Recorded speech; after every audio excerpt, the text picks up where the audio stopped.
Welcome back, WNST, Towson, Baltimore, and Baltimore Positive. We are celebrating our 25th anniversary with our friends at Curio Wellness. We'll be doing the countdown. I swear at some point I'm going to get settled, maybe some extra hotel time in Fort Worth, Texas. I'll take Luke over to Billy Bob's if the Orioles get eliminated on Tuesday night. And I don't think Billy Bob still exists. I don't even know. I don't really care to know. I would like to bring back some Texas barbecue, but other than that, winning in Texas is all that matters. And I guess for the Ravens, winning in London, it's all that matters as well. We're going to be doing our Maryland Crab Cake Tour presented by the Maryland Lottery. I'll have some Ravens scratch-offs to give away at Drug City, at the Fountain, upstairs at the tasting room. And either way, I know one thing. My birthday's coming Saturday. I hope I live long enough to get here to 55 years. I hope the Orioles are still very much keeping us active on Friday night in the American League Championship Series. Our friends at Win Donation, 866-90Nation, and Jiffy Lube, Multi-Care, and their multi-locations as well, sponsoring our Maryland Crab Cake Tour, which we're trying to keep alive. I'll have more of them if somehow the Ravens get eliminated. Then we're at Hollywood Casino on Sunday in Perryville for breakfast, brunch, $30 all you can eat. You don't have to pay that. It's not a cover charge at all. You can bring the family up. But if you want to participate also, you can win a lot of money as well as a $500 cash prize as well involved in this. So come on up, eat the buffet, have some French toast. I hope they play better. Luke, I mean, I don't even know how you're doing it. I mean, I even did Billy Joel and Stevie Nicks on Saturday night. I went to New York to see John Mayer last week. I made it to the Queen concert, which thumbs down on the Adam Lambert Queen for me. I even got my Billy Joel and Stevie Nicks field pass. Thank you to Leonard Raskin for hooking me up with seats that he couldn't give away at the end. And I had a great time Saturday night. I did not have a good time Saturday afternoon. I did not like Sunday in iota. How are you doing? How are you? This is weird for you. Teams in London, watching the football team on the little screen. You're at the ballpark. The Orioles are wet in the bed, but the Ravens' loss in its own space was a biblical loss that they're going to walk away a little easier on from all of us because we're on to the Orange Birds again on Tuesday night with the season on the line. But just in a shell, that was as bad a Ravens loss as there's ever been in a division game at this point in the season where you have high hopes. You're thinking this is a year Buffalo's going to get nicked up or Kansas City and we'll host the AFC Championship game here. And then you go and you lay a stinker like that in Pittsburgh. Well, what you just laid out, starting to talk about Buffalo and Kansas City, to me, you're back to stop with that. And look, we were guilty of it. You and I talked about this last week, how the Ravens were looking like the class of the AFC North. And what happens a week later? Well, they do what they did in Pittsburgh, and Cleveland has the bye week, which, we'll see what that means for Deshaun Watson's shoulder as it pertains to their chances. And lo and behold, the Bengals actually looked a little more like the Bengals on Sunday. And I'm not saying that they're out of the woods with Joe Burrow's calf and all of that, but it's why we always say it's a week-to-week league. And that's such a, that's a crutch to use at times, but who saw this coming? And I know people will say, yeah, well, it's Ravens, Steelers. Yeah, the Ravens beat themselves on Sunday way more than the Pittsburgh Steelers beat the Ravens. I think even Steelers fans would acknowledge that at this point in time. So, look, is it so consequential to the big picture? Look, it's still early October, so we're not going to overreact in that way. But I do go back to what I said in one of our previous conversations where I have real concerns about this team's ability to finish off football games and this team's ability to adjust in game to adversity. Now, they have done a phenomenal job for a few years now of adjusting during the course of the week to injuries and absences and their preparation from Monday through Saturday. But when things kind of go awry or go sideways in the midst of a game, that's where I question this team. And, in a previous segment, I mentioned mental toughness in some of those situations. I talked a lot about when the Ravens beat the Browns last week. I talked about the difference between that Browns defense and the Ravens defense was that Browns defense wilted when they saw that their rookie backup quarterback couldn't do anything. And they kind of wilted, and then they didn't play as well. This team, and I don't mean the defense specifically, I mean this team across the board, over the last couple years has had a few more struggles than I would like to see in finishing football games, in winning football games that they should have in hand, but they don't because of turnovers or because of questionable play calls or getting cute or doing something that's just not sound mentally. There's been a little bit too much of that for me. And that right there, let's be clear. That doesn't mean that they're a bad football team either. But that right there, what I just laid out is the difference between being good but then having to go on the road in the first or second round of the playoffs and having the chance to be great, like you just mentioned, as you mentioned Buffalo and Kansas City, and just talking about the big picture of the AFC. What I just laid out, that right there is the difference between being good and having to play on the road in January and having a chance to have home field, for example. So that's where you look at Sunday's loss and just say, okay, I mean, they're 3-2. They're still in first place in the division. I still am not a big believer in the Pittsburgh Steelers. The Browns, tell me what's going to happen with Watson's shoulder. That's such a big question. The Bengals, yeah, they looked a little more like the Bengals, but they're still 2-3, and Joe Burrow's calf is still an issue. So, and the Ravens still have a division, tiebreaker, having beaten them on the road. Yeah, exactly. But when you've now squandered away 2 games in 3 weeks that you absolutely feel you should have won, and that would mean this team would be 5-0 right now, as opposed to 3-2. When we were saying that, we were saying that last year when they were 3-2 and could have been 5-0 at that point in time. So, I mean, that's where you look at that and say, okay, where's you have veterans, you have guys who've been through this before. You had guys that you hoped had learned the lessons from last year when this happened early in the season, but it's happening again. Now, it doesn't look exactly the same way because that was that definitely was a more defensive driven, whereas the defense overall has played very well for the Ravens. But just in general, in crunch time, in the last 7-8 minutes of a football game or overtime, as was the case against Indianapolis, they're coming up small when they need to come up big. And when you do that, you lose football games. This isn't like college football where it's Alabama or Georgia or whoever playing some FCS school. The talent level is not that dramatic in the NFL, where you let a team hang around in the way that the Ravens let the Steelers hang around when they really had no business being in that football game. Yeah, they'll rise up, or you'll make one too many mistakes, and that'll be the difference, and they'll beat you then. So that's what happened. They need to turn the page, maybe in some way, as much as everyone's going to call back to what happened in 2017 and going to London and getting absolutely embarrassed by the Jazz, to actually get away and kind of be on an island a little bit, and there's not going to be a whole lot of attention on them from a local perspective, obviously, when they're in London, when there's still so much oxygen for the Orioles, at least until Tuesday night. If the Orioles lose Tuesday night, then, we're talking in different terms. But, they've got to find a way to finish football games. And that's what's been so disappointing, because I think everyone sees the potential, even with the offense specifically. I mean, the defense looks legit. And I know Marlon Humphrey got burned, but still, at the end of the day, they gave up, the Ravens gave up 17 points. You'll take that every week, right? I mean, I was going to say, for all their deficiencies and all the problems they have, if Lamar doesn't throw that pass, if Andrews catches, if Harbaugh and Linderbaum and whatever the hell happened, they kick a field goal there, 3 points would have meant the world, especially when they're getting punts blocked late in the game, right? Would have been 13-8, would have felt a little different, right? Yeah, no question about it. But as my high school phys ed teacher used to say, ifs and buts and candies and nuts. We'd all have a Merry Christmas, right? I mean, that's where it is. And for me, that's just what's so disappointing, because you see the potential, even with the injuries that they've had, and they were healthier on Sunday. Again, they're at a point now where they're slowly but surely getting healthier.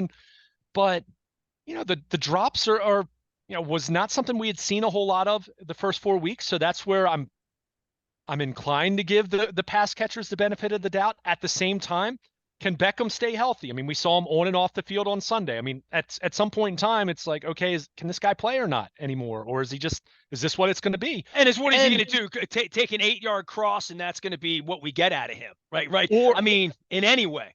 or you get Lamar Jackson trying to force a pass to him in the end zone that gets picked off. I mean, and I'm not saying that was Beckham's fault, but that connection wasn't there. And that can't happen there. They had to at the very least get 3 points there, but that was their opportunity to put the ball in the end zone, and hey, you go home then. Even if it was choppy, you go home with a win then. So, but I'm going to bring up the other name here. I'm concerned about Rashad Bateman at this point. I mean, I really am. And the foot injury last year, he missed time his first year with the sports hernia surgery. But what I saw Sunday was a guy that is not playing with confidence. I mean, he's just not. And you saw a couple bad drops. At one point he didn't get his arms extended on a deep ball that I thought he had a chance to make a play on. And I'm just not sure. And it's not as though he was heavily involved before he missed the game with the hamstring. So, this is where we come back to all the investment made at wide receiver. I do still have some questions about it. Now, I'm going to give Zay Flowers the benefit of the doubt because he hadn't really looked like a rookie at all in his first 4 games. He looked like a rookie on Sunday. I mean, he'd be the first to tell you. And I know he talked about it in the post game. Well, not lining up right and costing him a timeout as well.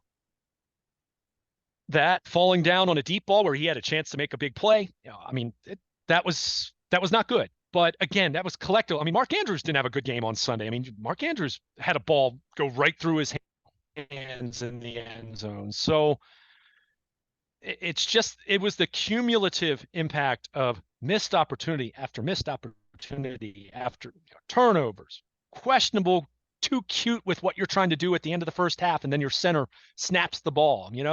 That's poor execution. And I question the coaching there of, if your center's unsure, then maybe you don't do that then. Don't do that in that situation. Just kick the field goal. Because even if you get the Steelers to jump off sides there, you still don't have a whole lot of time to put the ball in the end zone there. So you're still talking about probably not the highest percentage possibility there. So point is, they just had so many chances to make this game not have to come down to where it was in the fourth quarter. And then when it did, and then when you say, hey, there's nothing you can do about what happened in the first, second, and third quarter. This is the game right here and then.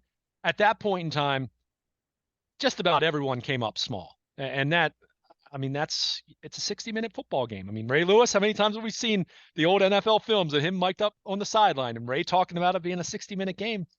This team twice in 3 weeks now has not learned that lesson, that it is a 60-minute game. And if you leave a team, even an inferior team, if you leave them in the game, then more often than not, you're going to end up getting your feelings hurt. And that's what's happened now 2 out of the last 3 weeks. And a team that very easily, without even playing perfect football, without guys that, all these guys that have missed time over the first 5 weeks of the season, very easily could be 5-0. But you know what? They're not. They're what their record says they are. They're a 3-2 football team that I think still has potential. And that's why when I say this, I'm not down on them in a big picture sense, but at some point in time, got to finish football games. And what is concerning for me is we said the same thing last year, and that was an issue last year. So, you should be growing from those types of experiences. And, we're not seeing that early in the season. And, it's the reason why they're 3-2 rather than 5-0. He is Luke Jones. He is Baltimore Luke. You can find him out on the interwebs as well, talking football and baseball all week long. You can find me at Hollywood Casino in Perryville. Be there on Sunday morning having breakfast. Also going to be at Drug City on Friday afternoon doing the Maryland Crab Cake Tour. It's my birthday weekend. There's some great bands at the Record Theater. I'm hoping the Orioles will be playing on Sunday night. To meander back and forth of football to baseball, is there anything left to say about the Orioles in regard to, just the fan base and the expectation and disappointment? I mean, what we witnessed here on Sunday is a weird hangover, but the Orioles can make it better. The Ravens certainly can go to London and win. I mean, it's different for the Ravens, where it sounds to me like you're calling out the coach a little bit here too, right? It's that, when you start talking about all of these issues this far in, the coach in any other place would be the next guy up for this. The Orioles are going in a different direction, though, if they get eliminated on Tuesday, right? Like, they get eliminated, we're talking about the least. We're talking about them spending money and Henderson and Rutschman in the offseason and pitching and who they're going to have and who they're not going to have. We go into a whole different place. And then the football team takes on all the weight of the world. I mean, we're 9 innings away from that. I mean, the Orioles will take a miracle for the Orioles to win 3 games in a row. Not being a miracle, but it's been done 10 out of 88 times, according to Luke Jones, our statistician here. But there is definitely a mojo thing going on here where this Steelers-Ravens thing is sliding into the Orioles' real mess. I mean, the Orioles are the bigger fire here as fires go, but both teams felt on fire on Sunday, and that's kind of unfortunate, right? I mean, because so close to it all working out, and we get all worked up. We sell out stadiums. We have traffic downtown and all of that. But the baseball team's mojo on Tuesday night, the baseball team is the full focus, despite the fact that the Ravens ran a little loose in Pittsburgh and lost one. Yeah, I mean, their season's on the line. I mean, that's why I said, as much as you talk about the Ravens, I mean, that being just a loss that brought a lot of disgust, quite frankly. Like I said, disgust versus disappointment in how the Orioles played in games 1 and 2. Orioles, their season's on the line. Whereas the Ravens, even if they lose to Tennessee on Sunday morning in London, you're still not talking about, the season's far from over, right? So, man, if they come back 3-3, whoa, right? Well, again, dependent on what happens with the Orioles. If the Orioles have completed a comeback and won these last 3, and yeah, right. If game 1's your Sunday night, the Ravens right? could lose 41-0 like they did the last time, and you and I wouldn't have to go out looking for food in Soho after the show. Yeah, exactly, exactly. But with the Orioles, look, a couple things here beyond just the fan aspect to this. It's very real. I mean, there was so much excitement going into this weekend, and for it to turn out the way it did, I mean, it's just such a disappointment. It's such a bummer, I mean, not even being angry about it as much as just it stinks, this.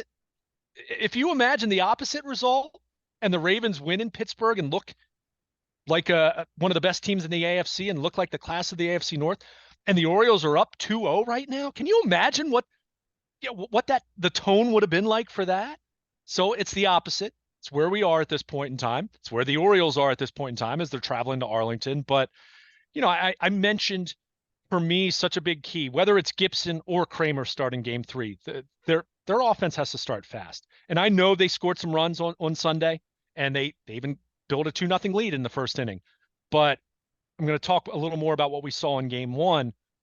Let's face it, this offense struggled the last couple weeks of the season to score runs consistently. I mean, they scored 32 runs over their final 11 games. And I get it. They had clinched with a few games to go. So if you want to dismiss the last 3 games of the Red Sox series, knock yourself out. I'm okay with that.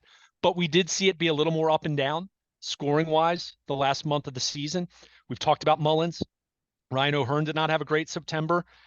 You go down the list of some other guys that struggled at different points. So down the Mountcastle not being right after the injury. Yeah, the shoulder. Yeah, the shoulder. Yeah, I mean, there's been a lot going on. And look, when it's at the very end of the season, the unknown is there, right? Are you tired and worn down because you're talking about some young guys who, especially talking about someone like Gunnar Henderson, someone like Ryan O'Hearn, who's never played this regularly, because of, where he was as a failed prospect in Kansas City. But you go down the list of guys, are guys tired? Or is it one of the many ebbs and flows of a season? And if that's the case, if you can have your bats awaken on Tuesday night, you're talking about needing to win 3 in a row. I mean, how many times have the Orioles won 3 in a row this season? I mean, I saw the game notes on Sunday night that were waiting in my seat. I would say 8. It's more than that. In fact, give me. I'm looking at it right now. I just have to one of the things is they didn't win 15 in a row to have one of those long stretches that would take out a couple of 3 in a rows. I would say 8, but you're going to come back and tell me it was 11 or something, or 12. The Orioles had 16 winning streaks of at least 3 games in the 2023 regular season. I gave it 50%. That's terrible, huh? Yeah. I lose that competition. And I'll go back to this because I cited this before, but I went and I got the exact numbers for you.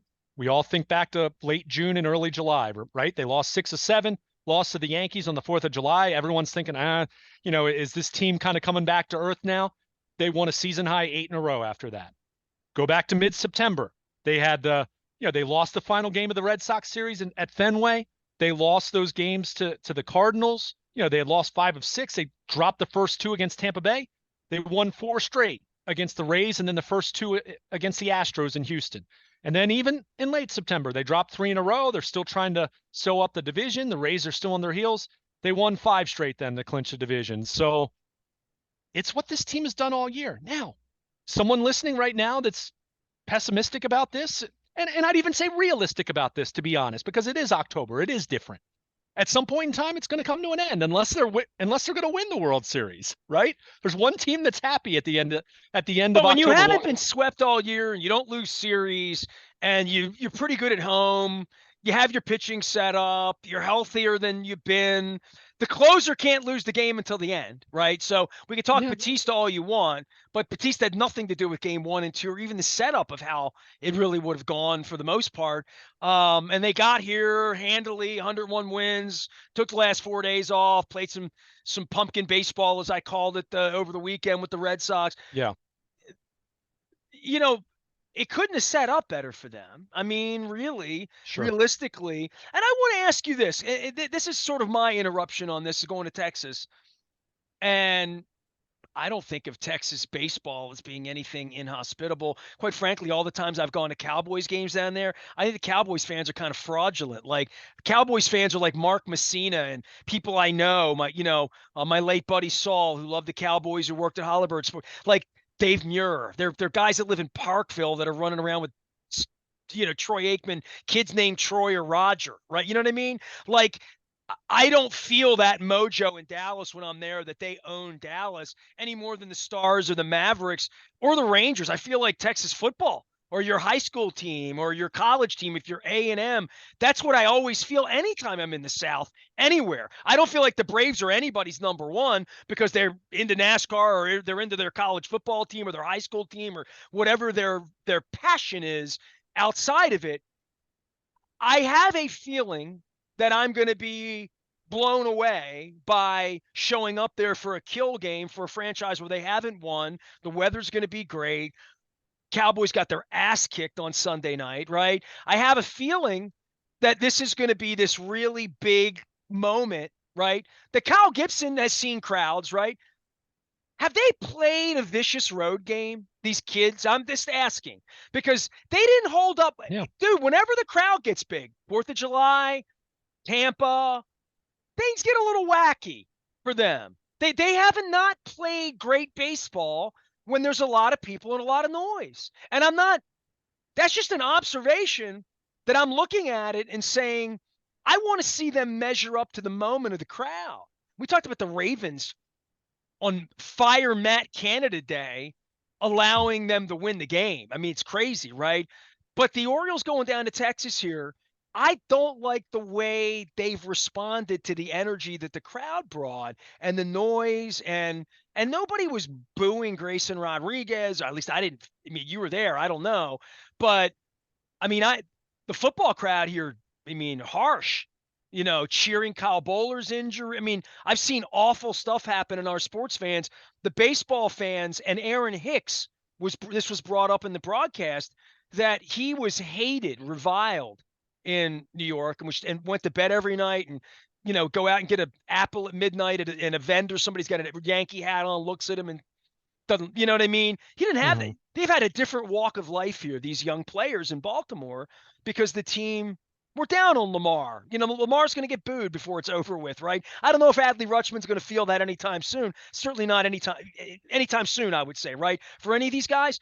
But the noise and the crowd, that's something that has struck me about they haven't handled the crowd well. And I don't know what that means for any of them. Brandon Hyde probably going back to Wrigley Field and having that October energy and all that vibe that you felt, hair on the back of your neck and all that.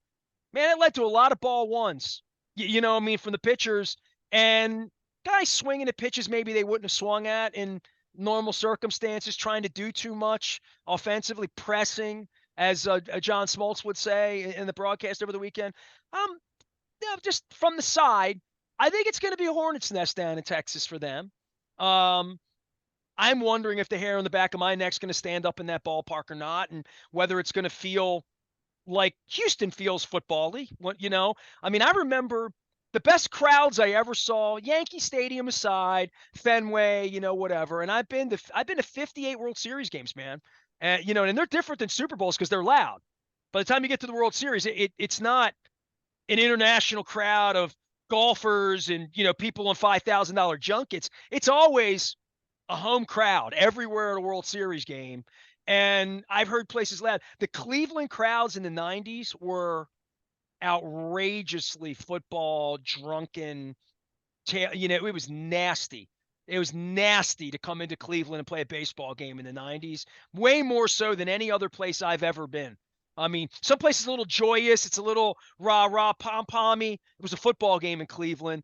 I have a feeling in Texas, Kyle Gibson's going to be dealing with issues and, 2-out strikes every time. Gunner's up with 2 strikes. It's going to get really ugly in there. It's going to get loud. And I don't think these guys are golfers or tennis players or whatever, but I do think there's something about 23 that I saw Grayson Rodriguez, who's as big as Texas, tough as Texas, all of that.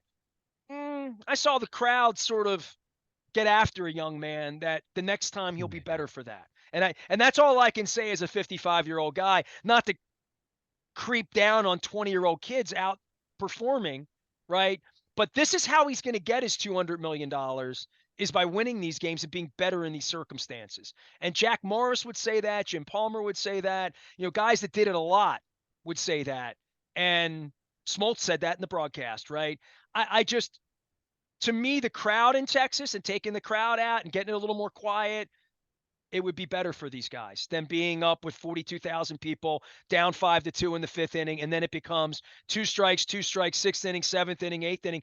And the Rangers, I guess they will do all they can do to, avoid their bullpen at any cost and try to get lefty matchups and try to make those matchups happen. But Bruce Bochy does not want to see Wednesday night. He knows, Tuesday leads to Wednesday, which leads to us having a good time on Friday. And you know what I mean? Like, he's seen this go the other way too. They want to end this Tuesday night. No question about it. I mean, look, the crowd factor, I don't know. It's impossible to quantify. But I it mean, did sound and feel different in the ballpark every minute of the day on Saturday and Sunday, but right? but I guess my point is, I don't know how much of that factored with Grayson Rodriguez. I mean, I just don't. In the same way that Clayton Kershaw has pitched in front of a ton of big crowds and World Series and all that, and he was awful on Saturday night. He couldn't get out of the first inning.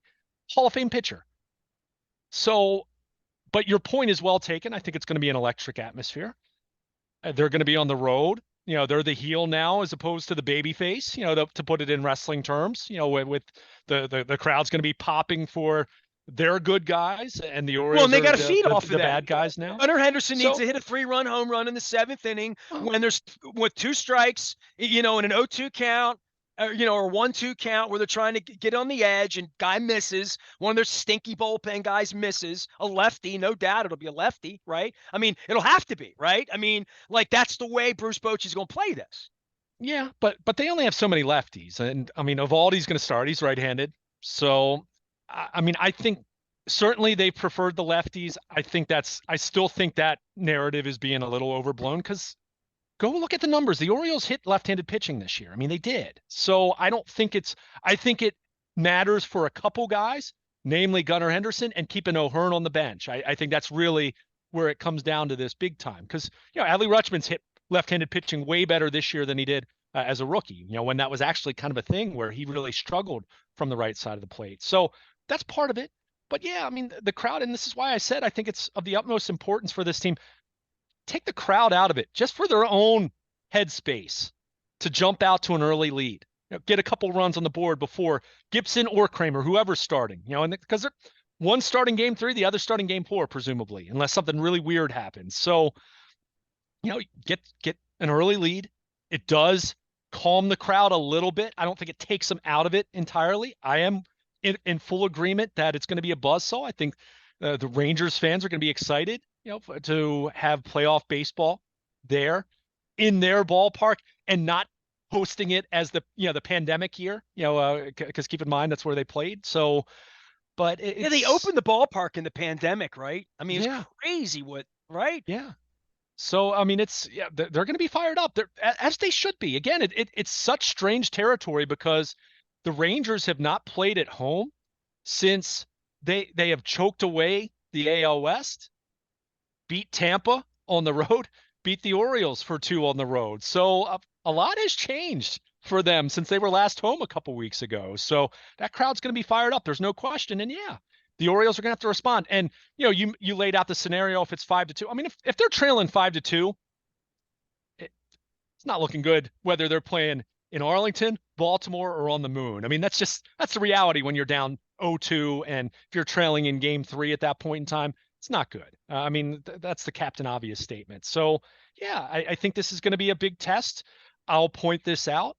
And yeah, I know that it's not postseason raucous crowds during, you know, road series in May and June and July, but this team tied the Braves for the best road record in baseball at 52-29. Won 52 road games this year. Now, how does that translate to October? Who the heck knows? But everything we know about this team to this point does lend itself to having some optimism left. A lot, they're down 2-0. I mean, I we all know the math there. You got to win 3 before the Rangers win Yeah, 1. this I mean, isn't the it's just Ravens going to Cincinnati with Tyler Huntley, right? You know what I mean? And yeah. thinking you're going to beat them in Buffalo and Kansas City. You know, this is I this mean, is about winning on Tuesday night and getting a strong start by, I guess we think it's Gibson, it might be Kramer, whatever it's going to be on Tuesday night. However this matches up, probably both of them before the night's over if there's peril because they're not going back to Webb and Baker and I mean, they're just yeah. not, right? I mean, like, I mean, who is Hyde going to go to with the season on the line? Look, dude, we're Well, 9 years later, 7 years later, talking about Buck Showalter leaving Britain. I mean, that's where we are yeah. now. That better not happen again, right? Well, the problem is they don't have Zach Britt. The problem Right. is they don't have Andrew Miller. The problem is they don't have anyone as good as what Darren O'Day was at his best. Talking about Cano right now, as opposed to the Cano we saw the first 3 months of the season. And that's part of the issue here. I mean, and that's why I said when Grayson Rodriguez gets knocked out in the second inning, at that point, I barely even care who they're bringing in from the bullpen because 7 in the third innings, you just weren't going to navigate that without having to use guys that you don't want to use. It's just reality. It's the simple math of it. So, yeah, whoever's starting, if they can't get you through at least into the fifth or sixth inning, and then if they can't do that much, I don't think they can win unless their offense scores 12 runs. I mean, that's what we're talking about here. So they How do you need to feel get about us. Evaldi, by the way? I mean, Evolve. First of all, he's the kind of pitcher I would have loved to have seen the Orioles sign last offseason. Not an ace, but a top half of the rotation kind of guy. They settled on Kyle Gibson. It is what it is. And We'll wouldn't talk that be about that something if you plenty. and I on Wednesday morning have to talk about Gibson beating Evaldi, right? Sure, sure. Or we're talking about the opposite and saying, hey, it would have been nice if maybe And then Evaldi Luke was on says, their I side. told you so on Monday morning, right? Yeah. Well, and I wasn't. It was a guy like him that I was Right. looking for them to kind of target. But he did have the injury. He missed time during the season.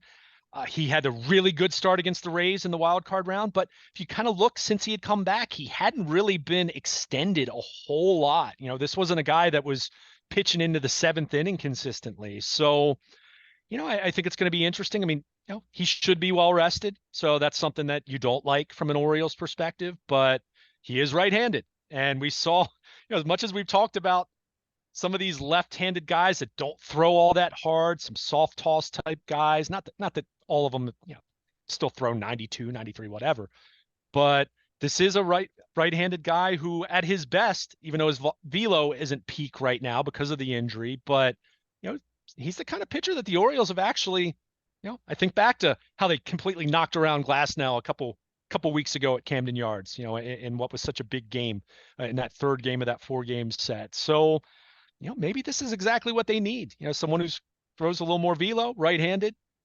You know, how long Bochy will stay with him if he runs into some trouble, who knows? But they Well, you they've got imagine you to. get into their bullpen in the third inning, then you start talking about Wednesday night. Yeah, I sure. mean, I mean, and that's what's so frustrating about they kind of, what they did offensively against Montgomery is kind of what you hope would happen. It's just you weren't expecting Grayson Rodriguez to get shelled and knocked out in the second inning. And then you're having to pitch guys like Brian Baker and Jacob Webb early in the game because, who the heck else are you going to throw?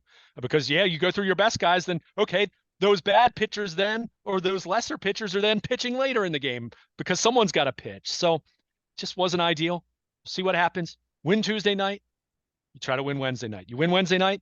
You come home and, hey, you're feeling really good. It's a new season. It's a 1-game season then. It's that simple. So the Orioles winning 2 straight road games. We talked about that 3-game winning streak, factoid. They won 2 on the road a whole lot this year. Now, never under this pressure, but it's far from impossible to do this, even if, the Orioles are very clearly the underdog at this point, being down 2-0. Baltimore, Luke's the way to find him. You can find both of us in Texas for Game 3 coverage at Baltimore Positive. We'll be at AM 1570 as well, getting it done. Friday morning, Maryland Crab Cake Tour presented by the Maryland Lottery, Window Nation, and Jiffy Lube. We're going to be at Drug City at the Fountain upstairs, celebrating 55 years on the planet for me. Get a big boy milkshake. Hopefully it's celebratory, and looking forward to Game 5 at Camden Yards on Friday night. And of course, the Ravens in London on Sunday. Will be at the Hollywood Casino in Perryville for breakfast. Fun, festivities, giveaways. Come get a free copy of Purple Rain 2. Come have some French toast for breakfast with me. I might drag Luke with me. I don't even know. We're going to figure it all out. But it's going to be a good time up at Hollywood. Great view of the game. I mean, the televisions in there are amazing. The food's great. Get me a little salmon BLT for breakfast. I'll be fixed up right with a Bloody Mary. I am Nestor. We are WNST, AM 1570, Towson, Baltimore. And we never stop talking Baltimore positive.